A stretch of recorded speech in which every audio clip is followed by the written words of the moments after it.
Grand Cherokee VJ 2.7 CRD. Что делать, чтобы не порвался приводной ремень?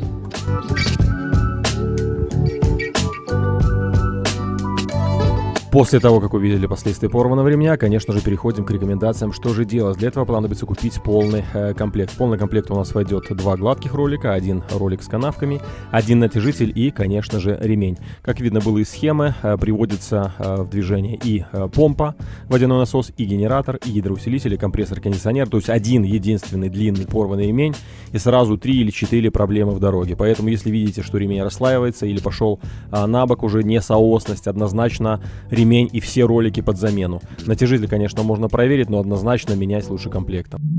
Возвращайтесь, когда будете готовы. Возвращайтесь, чтобы не переплачивать.